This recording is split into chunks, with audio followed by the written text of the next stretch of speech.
So one of the questions I'm getting quite often from our investors and from relationships and networks in the property industry is, how are you being impacted from or by the code of conduct, and what are the rules and stipulations underneath that code?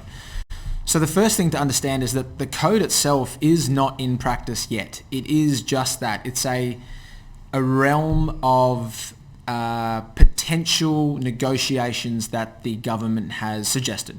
Until it's legislated, it is not in place. Although I think it is acting in the right way, and it's getting tenants and landlords to start the discussion. So that's a really good impact.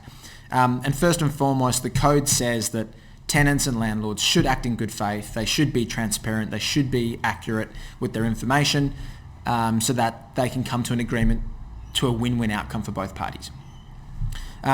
So the accessibility of the code applies on two levels. The first thing is that a tenant has to have a turnover of $50 million or less. So a business turnover of $50 million or less. Now that is to ensure that they are effectively an SME, a small and medium enterprise.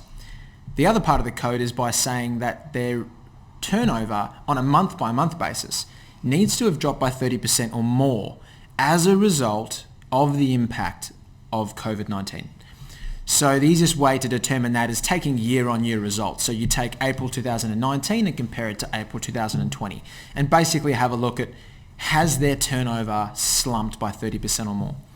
So it's important that before you go throwing the code at your tenant, or tenant throwing the code at a landlord, that you both identify right up front, well, is the tenant accessible under this code when it's legislated? And if that is the case, then I think it's worthwhile using the code as a mechanism to try and create a win-win outcome.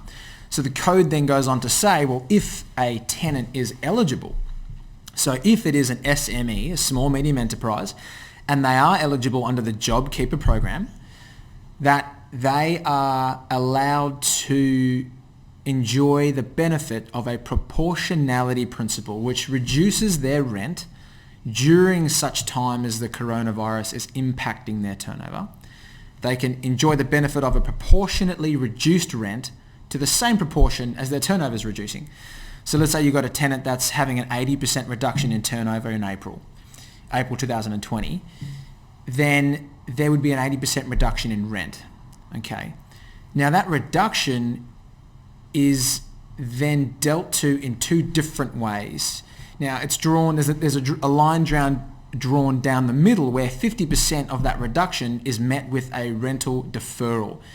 So the rent effectively doesn't get lost by the landlord, it gets deferred over the remaining term, or 24 months, whichever the lesser or greater. So it doesn't necessarily matter whether that's smoothed over a 7-year period or a 24-month period, but the Act has suggested that 24 months would be the minimum amount of time that you could smooth that deferral over. Now the other 50% of that reduction is effectively a waiver. Now that means that the landlord is not entitled to receive that money, to receive that rent. So the proportionality principle applies, which means that the rent reduces. Now that rent reduction is split down the middle. 50% is a deferral and 50% is a waiver.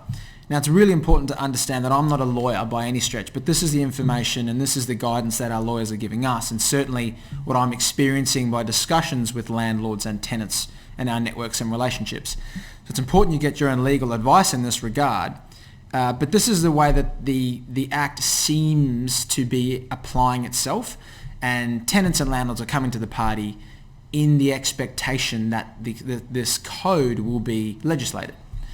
So some of the ways which we're seeing landlords respond, and certainly the way we're responding, is by saying, look, tenants, obviously a reduction in rent is going to hurt the landlord, particularly in circumstances where they may not get the benefit of an interest deferral from their mortgagee, or from their bank, their financier.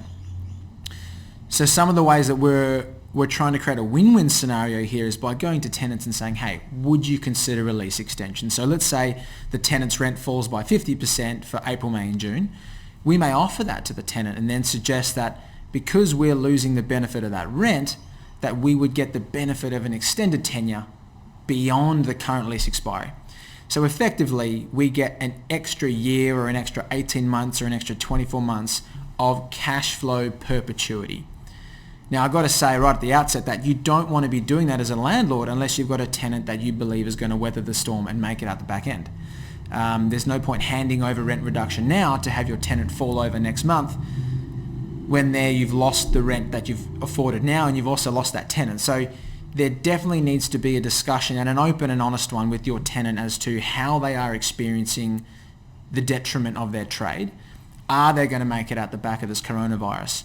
And that's when we're finding the best discussions are happening and really win-win outcomes are happening for our tenants and us being generated, because we believe in the tenant long term. We believe in their business. We believe in their profitability. We believe in their strategy. We believe in their location. We believe in how they interact with their consumer base, all those things. And then as a landlord, we feel far more comfortable coming to the party to offer some rent relief, as the code suggests. And then the benefit being that we get an extended tenure, so an extended perpetuity of income. Now that's what's going to hopefully maintain asset value and hopefully maintain cash flows.